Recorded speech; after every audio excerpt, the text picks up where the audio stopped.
Ho an'ny taranja fibatana Fonjamby ihany koa dia tsy afa-niatrika ny fidinana ny tompon-daka eran-tany tsika malagasy satria noho ny antony dia noho ny tsy fampiny hoenti-manana izany ka dia nisy ny fanazavana nentin zareo anivon'ny federasiona malagasy ny taranja fibatana Fonjamby makasika izay tsy fandehanan'ny ekipa pirenena izay.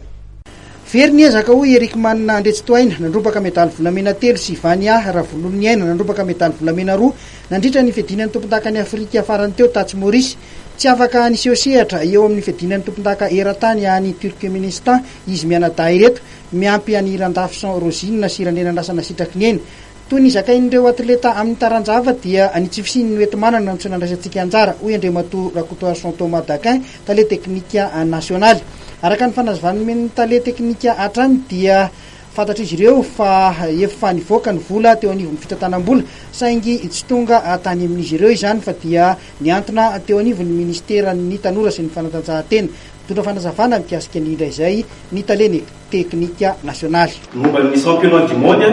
izay atao any Turkmenistan no tokony andehanana amin'ny ankizy nandroany préavis andehanana ankizy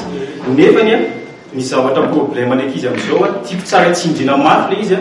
fa misy vola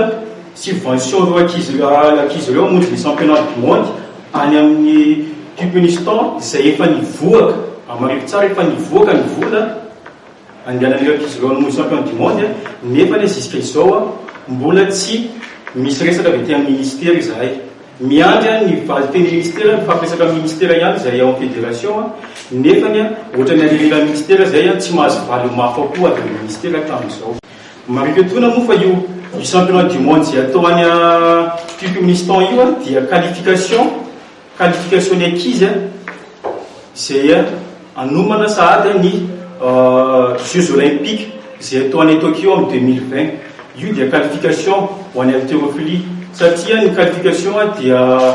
mandeha pari individuel amin'izao andeha androany ankizy faraka ny anna ministère le vola efa nivoaka mbola tsy indreko tsara mazava ihany le vola efa nivoaka subvention io efa hitanay trace efa voaka tany amin'ny finance nefa le jusqu'à maintenant mbola tsy mahazo valiteny mafapoa avy amin'ny ministre any avy ministère ny fanatanjahantena izahay isaka miantso ministère zay tsy tapaka miantso ministère zay zao dia tsy valiteny mafapo mihitsy no azo ety amin'ny fédération tsisy transparence entre ny fédération mihitsy le izy fatranay fotsiny le vola efa nivoakany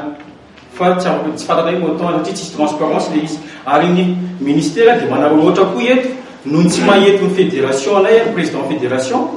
dia zao ny ataony ary ny ministère koa dia efa zatra lalandrinina ny hoe ny fédération ihany no miavancé hatramin'izay rehefa mosy compétition ny fédération ny ankizy dia zatran'izay ny ministère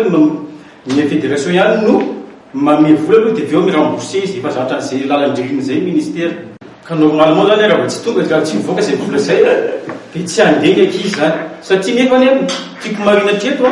fa io no qualification izay naovana Jeux olympiques ka zay ny angaviany mafy ny ministère mba moaka an'izay vola zay andehanana reto ankizy reto